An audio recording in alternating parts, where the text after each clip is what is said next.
Hello and welcome to the podcast. I am really excited about my guest today. One of the great benefits of being in this wonderful profession is that I get to, see, observe, learn, and learn from and speak to, some of the best and the brightest, some of the best people at the coal face of the business of financial planning. And one of those people today is my guest, Lloyd Davies, who is the Chartered Financial Planner and Director at RockWealth Aberdeen. Lloyd, welcome to Retirementals. No, thanks for having me. Pleasure to be here. Give us a sense of the journey that brought you into this great profession. Yeah, absolutely. I'm 41 years old now, and I've been in financial services since I graduated at 22, so 19 years in the industry or the profession. But how it came about, really, Mum and Dad's finance advisor was a family friend. I went to the football with him and his son, who's one of my best mates, home and away, watching Aberdeen. Coming home one week on the supporters club bus, had a few beers, and for some reason speaking about career plans and life after university. And I'd done business studies at university. I had no real idea what I wanted to do. I went into business studies because it was open, but it turns out it was too open, and I still didn't know what I wanted to do. So he said he was actually part of the AXA network at the time. He was looking to take on somebody to do mortgages to help him grow his client book, and would I be interested in that? And it was, I suppose, completely from left field, and gave it some thought. And I thought, well, it seems like somebody I could work with. It seems like something to give a go. So my journey there, the first couple of years, was doing his administration, studying for my CMAP exams, and then started giving him mortgage advice. So that's going back to 2004 for a couple of years. I had a short spell when I was at university. My placement year was actually at Scottish Equitable, so the year's placement in there, which again, that was it was an interesting experience, but I had no idea where it would become part of life sort of further down the line. So in a couple of years doing mortgage advice on a self-employed basis, then I became a trainee financial planner with Nationwide Building Society. I'd sort of 4.5 good years there, covering various branches around the northeast of Scotland. Got sold a bit of a dream to go to HSBC, spent 15 months there before they closed the whole sales arm, as you like, in advance of RDR. They weren't ready for it, so we all got made redundant, which was a bit of a shock, but all part of the journey. I then had what had actually happened is one of the directors of Central Investment Services, who at the time were probably the biggest IFA firm in Aberdeen, he'd put a message on a message board. Now, I knew nothing about this firm. I was very much in the bank assurance side. We didn't really know the IFA world. Yeah, so he put a message on a message board. So this is going back before social media, really. And just said, look, if anybody's affected by the redundancies, get in touch. So that's what I did. So we had a burger and a beer one day, and one thing led to another, and I was offered a chance to start with them. So, and as it turned out, it was probably a better opportunity than I'd even realised before. I was going from the position of being unemployed and just grateful to have something to go to. But it turned out a great journey. So I had 9.5 years there in total. The firm went through some challenges, which we all had to knuckle down and get through. But at the end, it was a great 9.5 years. Look back at it really fondly. Met some good people, a lot of great clients. Developed me as an advisor, I would say. So 9.5 years there until the acquisition by a consolidator, which happened in 2021. And that then led to me sort of considering my options again and coming out of that firm and setting up RockWealth Aberdeen. So that's kind of the employment journey, and obviously going through, underpinning all of that, there was exams and things along the way. So starting off at university to large exams, financial advice exams, and diploma, chartered, and then fellowship is kind of where I've got to in terms of exams at the moment, taking a bit of an extended break from exams, and I'll see if I can get back in there at some point down the line. Yeah, no, it's incredible. I mean, you went out of university, so you went into university not knowing what you wanted to do. You came out of university still not knowing what you wanted to do. But this is the beautiful thing I find about this, about this profession. kudos to you for what I'm sure has been a fascinating journey. Yeah, no, thank you. I think you're absolutely right. I mean, I've been involved in the Insurance Institute of Aberdeen, so the local branch, if you like, of the CII, and for the last 10 years, really, and what we've been doing for the last 2-3 years is really trying to promote that exact message, that there's so much opportunity in this profession, whether you want to come in and do administration, whether you want to be a paraplanner, whether you want to get involved in IT, marketing, whether you want to be an advisor. There's so much opportunity and diversity in here, and whether that's coming in as a school leaver, as a graduate, or as somebody just a career change, you know what I mean? A sports professional that's retired, somebody that's come out of the military, somebody that wants to do something totally different. What we've been trying to do locally is get the message out to people and say, look, this isn't a job that's related solely to numbers. This isn't a job that's related solely to sales.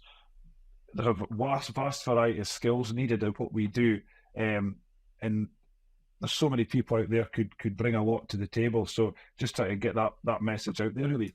Incredible stuff. So let's go back to your last firm before it was acquired. So you were a financial advisor at the firm. How much were you part of this decision making around selling to a consolidator? No, so I step back from that. I had no part in the decision to sell the firm ultimately.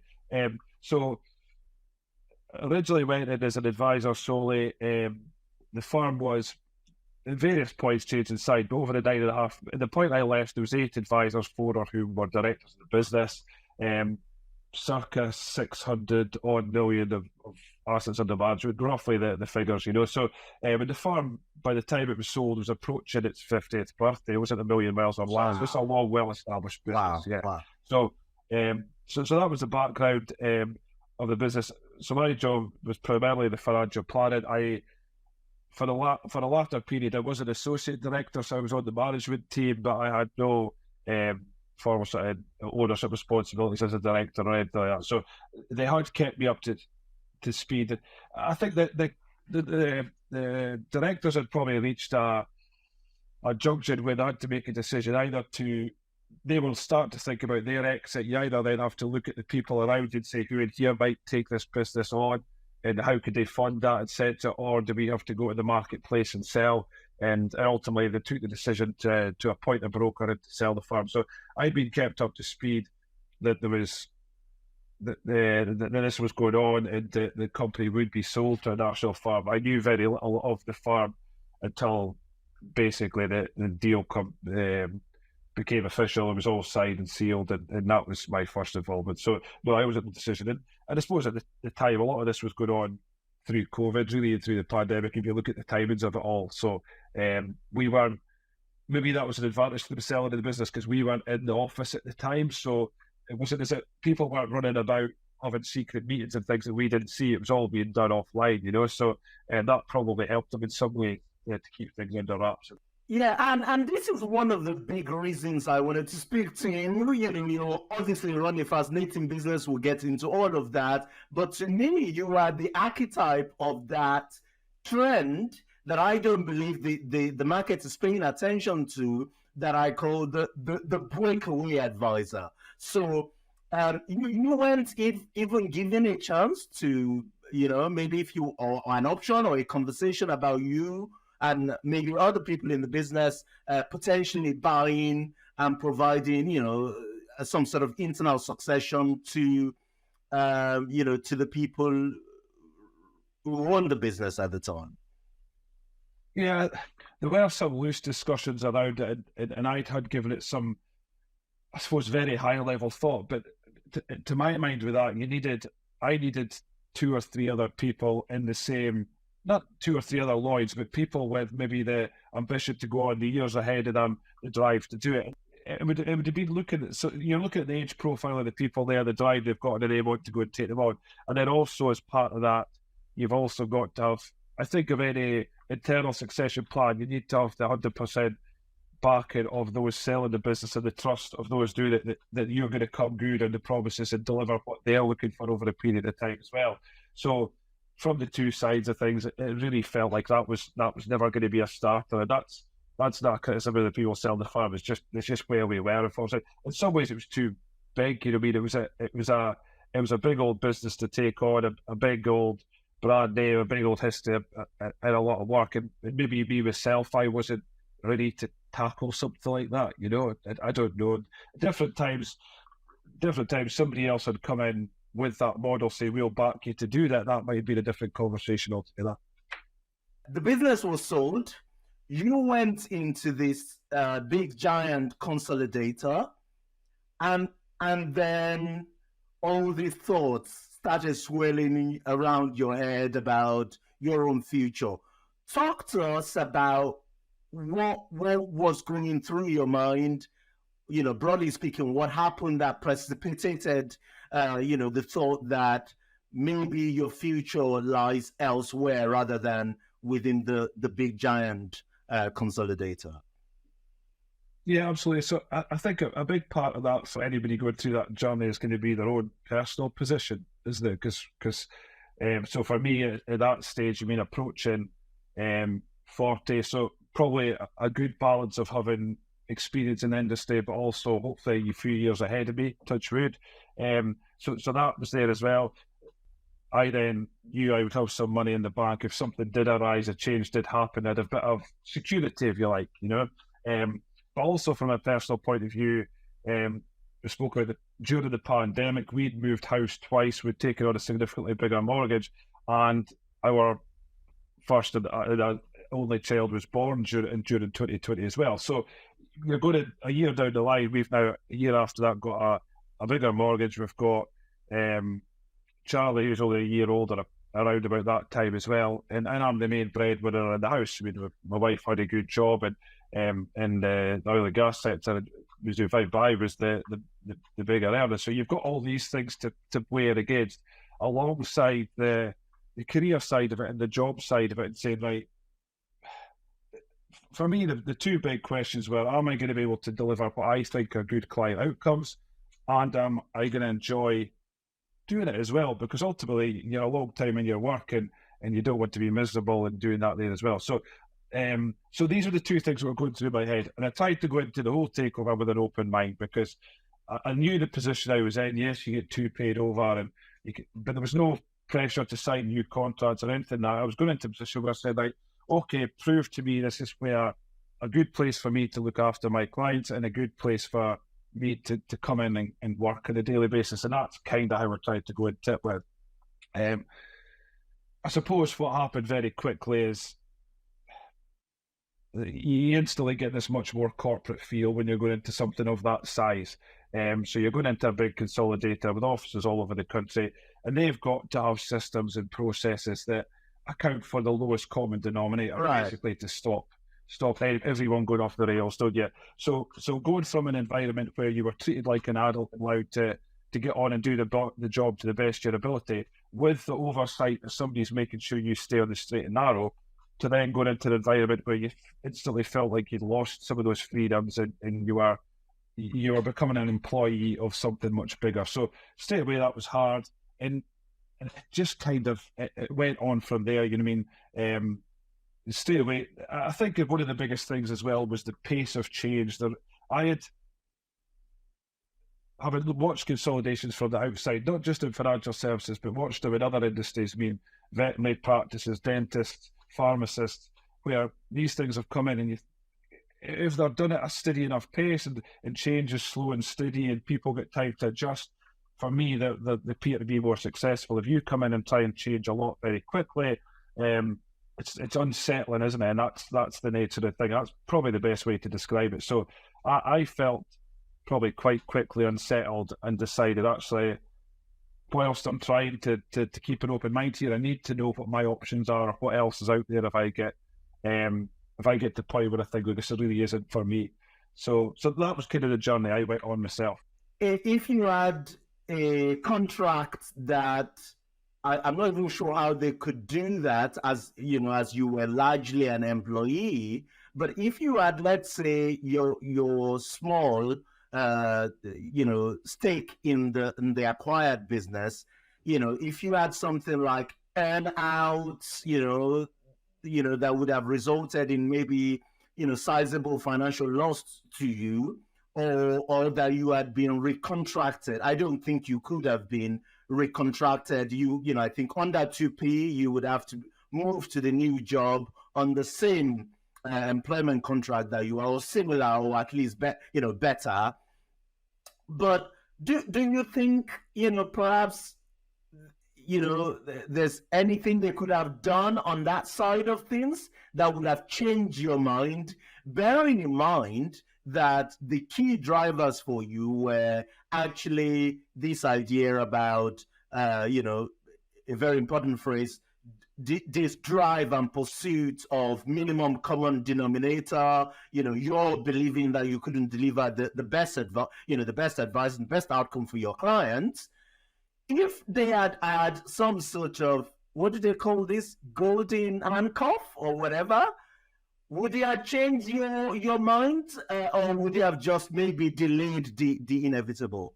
Yeah, so just a quick one. In terms of the client outcomes, I don't want to say, we're talking about firms with big, expensive lawyers and cognitives. I don't think the advice that clients were going to receive was going to be bad. It was more just the whole client experience, I think, was going to change dramatically from dealing with a large but local firm to dealing with a big national firm. I mean, some clients were inevitably going to end up dealing with a call center. Now, you could argue they're less profitable clients and they needed a lighter touch service. So that probably there had to be changes there. But so by all means, I'm not saying anybody's getting bad advice. But in terms of the golden handcuff, so there was bonuses in place to incentivize us to stay until there was a bonus the first year, there was a bonus second year, there's another bonus would have been due this year. So there were bonuses in place which financially made it worth hanging around. Right. Broadly, my understanding of the 2-pay rules, and apologies for anybody from an HR background if this is wrong, but you've got a 2-year window there whereby you're everything's honoured, and then after that you're assumed to have moved on to the new terms, but you can't accept the new terms early. So these bonuses and things, there was an element of that tie-in, if you like. It wasn't life-changing money, if I'm being honest. It would be, once you've paid your tax and national insurance, we know how all that works. It wasn't going to be life-changing, but there was things to keep me there. Basically, I had this position where I knew I had great flexibility, and if I had the balls to do it, I could not walk away, but escape there relatively easily, whereas the new contract would have been 3 months notice, 3 months restrictive covenant, and then things start to get a little bit trickier, don't they? It's not the end of the world, but they are much more as well. So I suppose to answer your question is, had there been a big financial incentive on the table to stay, would it lead to a different outcome? I'd like to say no, but you don't know, but it depends. I'd like to think no. I'd like to think that I was in a strong enough position that there was a time in life when it was right to make that change and go. But I suppose it all does, money talks, doesn't it? So it might have been different. We don't know. You're listening to Retirementals. You're spot on. I was out with the dog, listening to a podcast. I'm setting the scene here.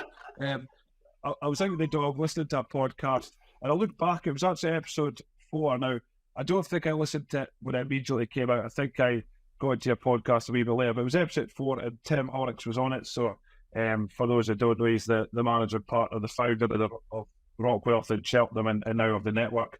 And straight away, everything Tim spoke about are the discussions with yourself resonated with me. There was a lot of boxes being ticked in terms of, I like what he says he's doing that. And this was well before I'd made a final decision to leave, I think, and that came up. What then happened, you've given yourself some credit, but you probably deserve a bit more, Abraham. Is it More credit for it. Yes. So yeah, later on in the year, you put up a tweet, something along the lines, I can't remember, I tried to look back and find it, but I couldn't, maybe Elon's deleted it or something, but it was talking about the fact that there was the growth of the RockWealth network. So it basically said, look, I'm aware RockWealth are doing this, is anybody else doing something similar out there? And I was like, hang on a minute, I just understood RockWealth, possibly I wasn't paying attention, possibly I just had looked into it just to be one office in Cheltenham. And then I thought, okay, it's a network. And now by that stage, I was becoming a bit more unsettled and open to ideas. So I thought, right, hang on, there's something here. And but underpinning all of this, the fact the company was in Cheltenham it's completely irrelevant, but it's also important to me because that's where my grandparents retired to on that side, on dad's side of the family. Right. So there was a tie to Cheltenham that kind of felt like things were going full circle. People would be thinking, "Shut up, it's nothing to do with that." But that was all in my head. So that was all there. So that was when I decided to reach out to Tim and just, I can't remember if I sent him a message or on through some app or just sent an email, and then there was a link back to set up a call, and basically just came on and explained, look, Tim, this is where I'm at, where I'm going on. I'm now considering all my options, and I want to know a bit more about RockWealth and the network side of things, and B, if there would be any interest in working together, really, was where it was at. And unfortunately, as things are with RockWealth, there was a website, the Evidence-Based Advisor website's there. It tells you quite clearly what the setup is, what options you've got coming in. It doesn't say you're going to be accepted or anything, but there's complete transparency as to how the setup would be should anybody be looking to come on board. And so obviously Tim was able to tell me a bit direct with that in terms of here's the evidence, there's no lies around any of that.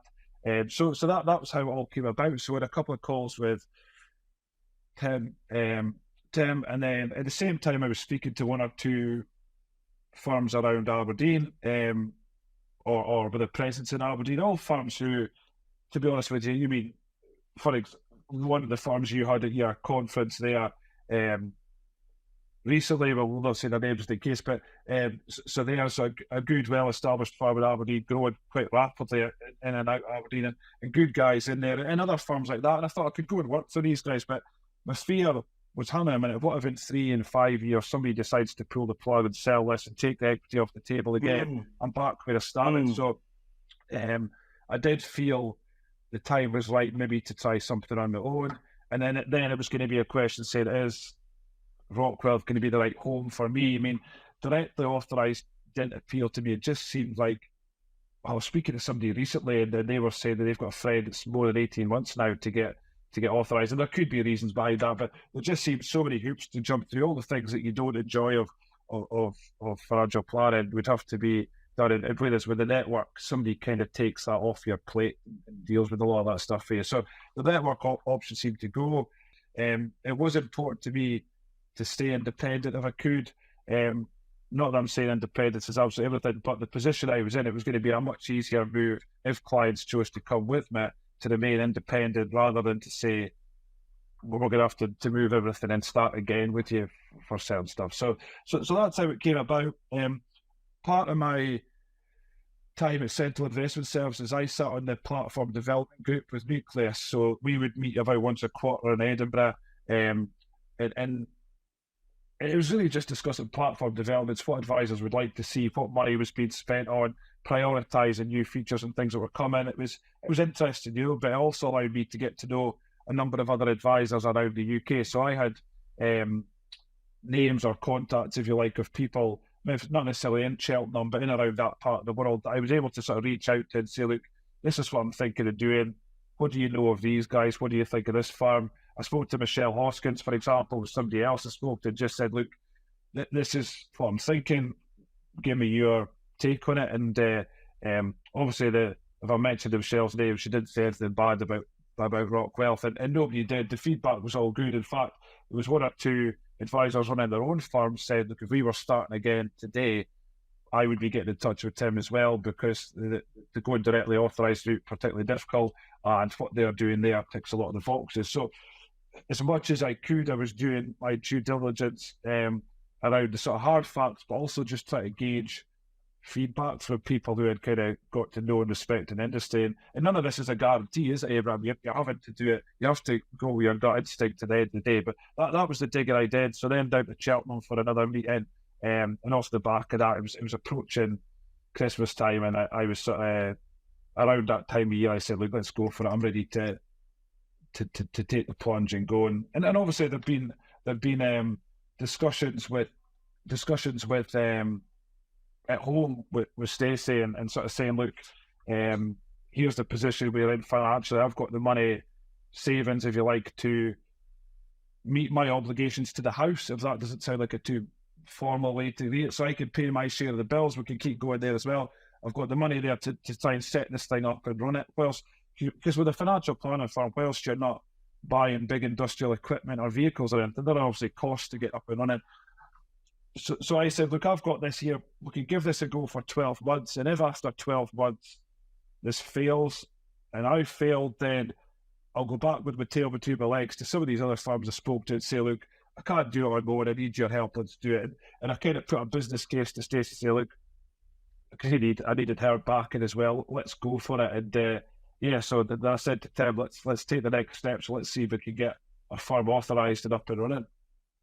It's just incredible, Lloyd. Thank you for you're taking me back to my own entrepreneurial journey. So I'm a little bit moved, but thank you for being so vulnerable with your story and the journey. That process of getting permission, I love your thinking, because it was my own thinking. So look, I can always go and look for a job. If this fails in a year, I'll come back with my tail between my legs and go find a job. I think it's incredible. Yeah. I think on that point, Abraham, we're fortunate as financial planners that there is the advice gap. There is a lack of qualified advisors. And then you add a bit of experience to that. It does give you this sort of parachute to say, right, I didn't want to get to 50 and then it's kind of getting too late to launch your own firm and say I'd never tried. So this way I was able to say, right, we'll go out here, we'll give it a go. If it fails, the savings we had have gone, but we've still got a roof above our head. I will get another job of some kind, and at least I can look back and say I gave it a go. And yes, I would have been gutted to fail, but I had that peace of mind. But equally, as we're touching on there, you need the backing of those around you, because otherwise it's never going to work. There's a lot of time and effort and stress in setting up any sort of business, and some of that's going to end up at home, and you need to know you've got the backing of everybody there as well. Absolutely, it's the classical regret minimization framework that says, if I don't do this, I'm 40 years old. If I don't do this, am I going to sit here at 50 and on 60, or God forbid, on my deathbed, and wish and wonder, what would have happened if I had gone on this journey? And you put your fingers on why I think that small independent firms are here to stay till the end of our times.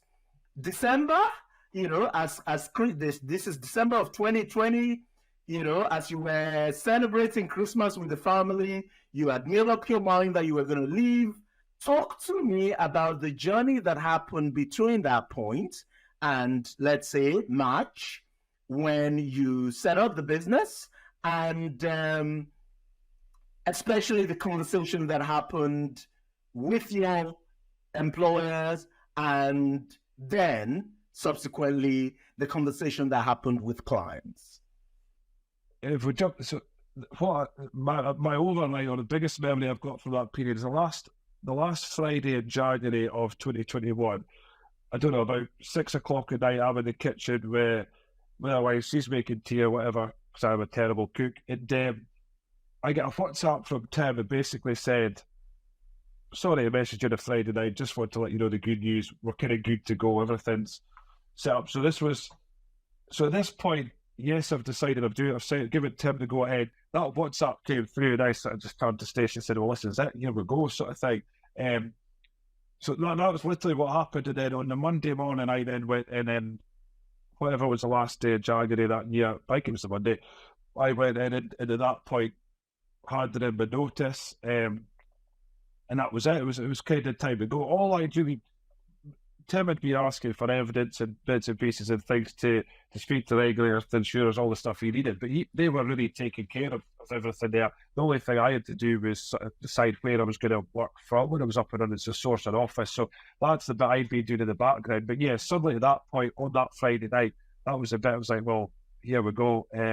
So I went in the following week and handed him a notice. I actually feel this is the right direction for me to go ahead. And February was a bit of a whirlwind of just any client. He's trying to finish off the stuff I'd started with clients. There was other clients maybe came in and were looking for some process to begin, whether that was additional investment, whether it was withdrawing transfer cash, whatever it is. And I tried to be honest with them and say, look, I might not be here when this completes.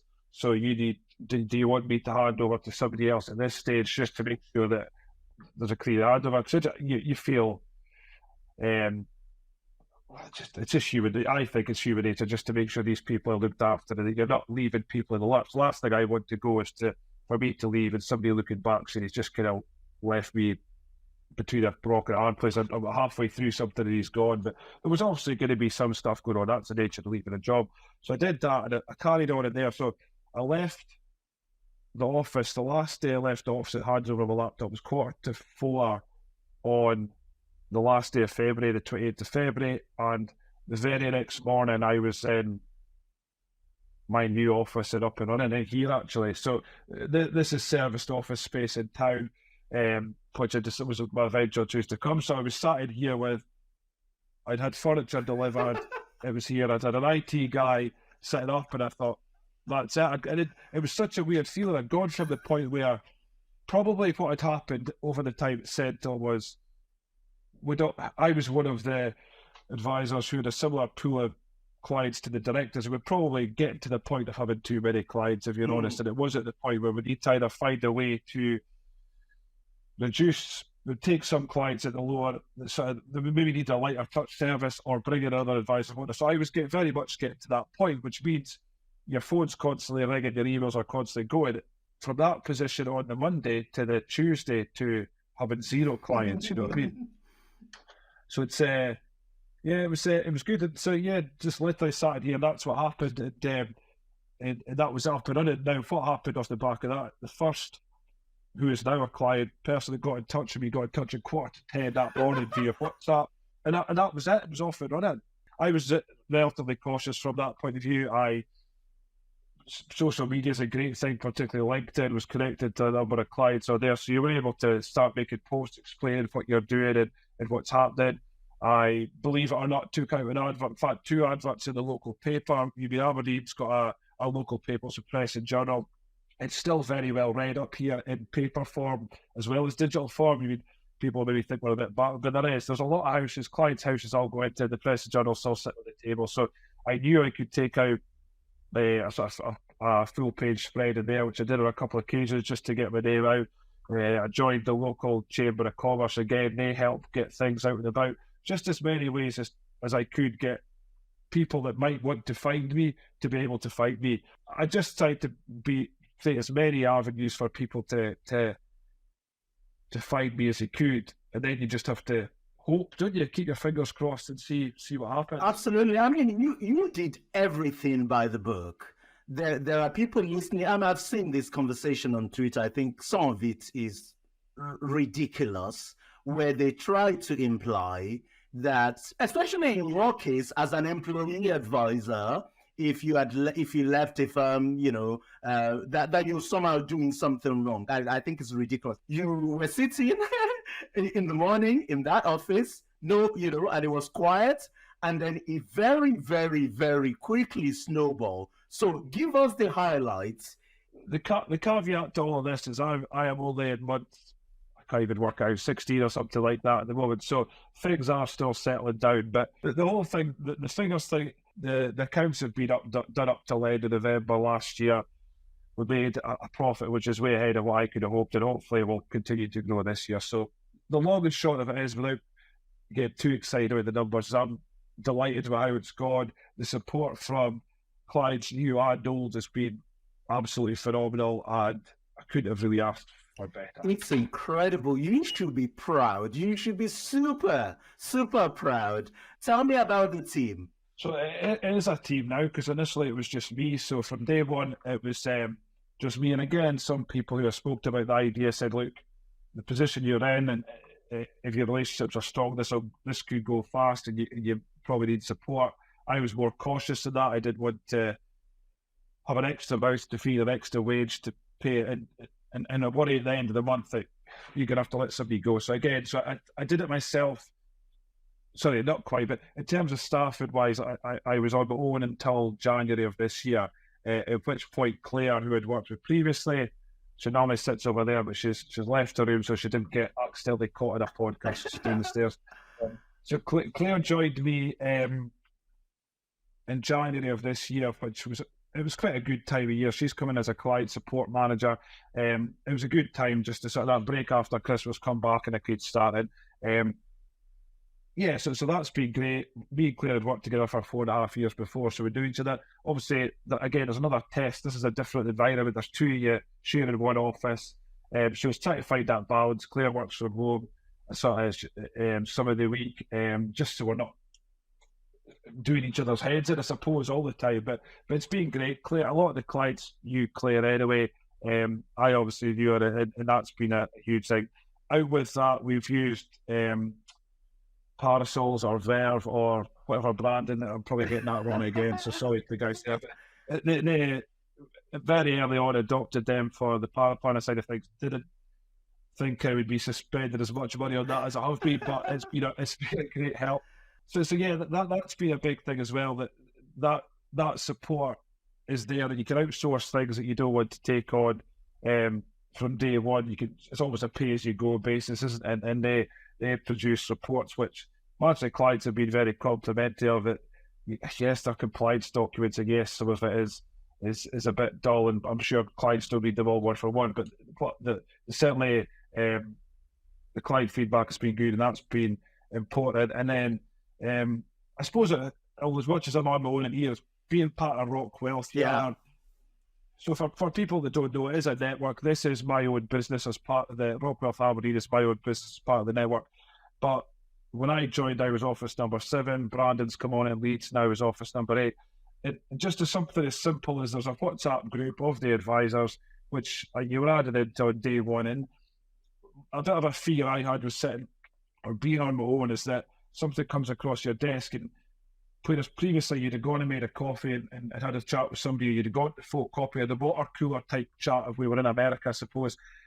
I was like, where's that going to be? Who am I going to bounce ideas past? And there's a community of advisors in Aberdeen. I mean, it's kind of unique in a lot of places that there's not the same competition between advisors. Most of us get on. So you could run things past somebody would pick up the phone and help me, but equally they are still your competitors. So the great thing is having this network whereby if something appears on my desk or a client conversation, I think I've not dealt with this before, or it's not a while since I've dealt with it, I can throw a message into the group and somebody in there will say, look, come on Zoom in 10 minutes, or let's have a call, or whatever. And you've got that sort of team network. You feel like you've got a support network around you. So I suppose that's a big thing where RockWealth's been really important to all this. As much as I can say I was on my own in a physical sense, you learn, but there was things there, there was support there to me. When there was Tim or any of the other offices, that there was support there, and that's been massive.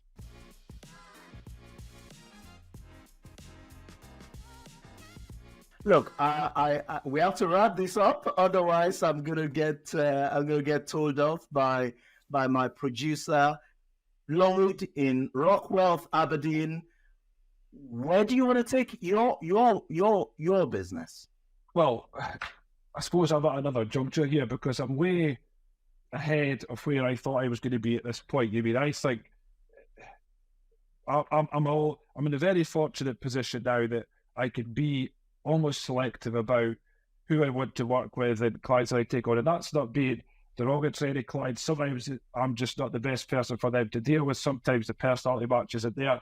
If I was scraping or scrapping for every bit of business, then you wouldn't be that. So I'm in a very fortunate position that I can now be always selective about who I work with. But I know with the current structure, I'm not a million miles off having to be able to put a lid on things and say, look, I can't accept new clients, or I need to go the other way and recruit or resource other things in a certain way, whether that is bringing para planning in-house and having somebody work closer with me that could be part of client meetings, whether that's recruiting another advisor and trying to grow things that way, or as I say, whether it's a case of say, look, me and Claire have got a decent work-life balance here, we've got a decent client pool, let's just stick what we've got and run with this for a period of time, which is probably the bravest thing to do, because the fear is that my fear is that if you say no to a client that phones today or a potential client phones today, that's the last time the phone ever rings, you know. So,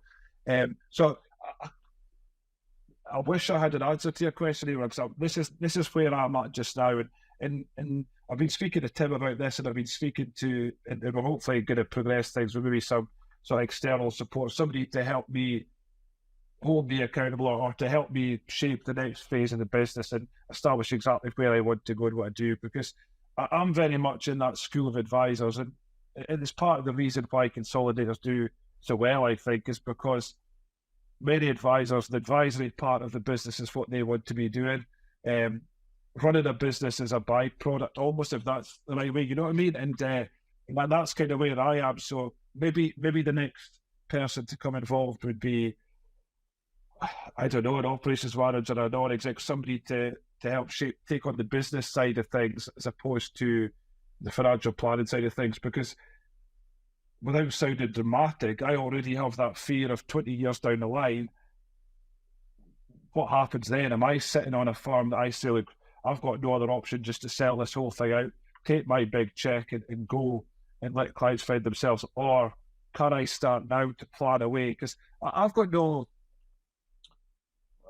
have no issue with taking equity off the table at an early stage if somebody wants to come in and do it with me, if it's the right person.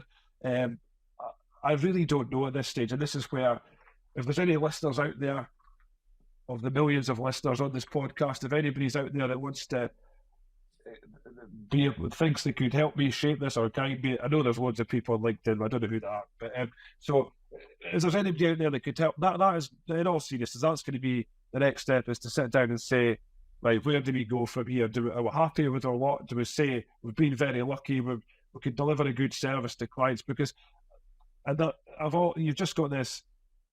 There's an old colleague of mine who used to talk about having the bath running but the plug out, and that scenario whereby you're attracting new clients, you're focusing on that, and you're not servicing what's already there. You're not looking after it, and you start losing clients, and it's just, that's going to lead to problems down the line, and that's the last position I want to get into. As much as I've been fortunate with former clients who have come to find me and other people have been referred to me by existing clients, the network attracts clients as well, Abraham. I mean, the work that Robin Powell does, the education pieces Tim and the team have made on the videos and things on the website, it attracts the right type of clients, the people that we would work with. And because I'm the only office in Scotland, I kind of get first dibs on anything north of the border. So the opportunity here feels like it's massive, and we're only just getting started. But where do I go next? What's this space review? There's a cliffhanger. Absolutely. Look, you are annoyingly humble and open-minded about the direction of travel, and I love that. And, maybe we'll bring you back in 3 years' time to check where you are, or even sooner. Thank you very much for your time, for being honest, open, and transparent about the journey. Thank you, Lloyd. Thank you. Yeah. No, I appreciate it. Thanks, Abraham. Thanks for having me on, for introducing me to RockWealth, and also all the great work you're doing with Timeline, both from the investment strategy and the technology side of things. It makes my life a hell of a lot easier. Great stuff. Thank you. 1, 2, 3, 4.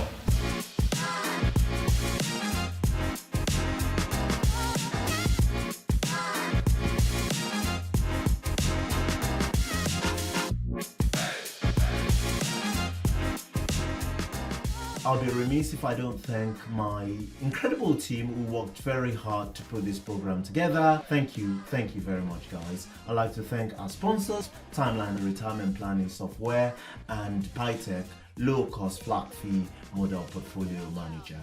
And you, our listeners, thank you for your time. I hope you've had as much fun listening to the program as we have making it. You can find more about the show at retirementals.co.uk, and you can follow me on Twitter. My handle is Abraham on Money. Until next time, thank you.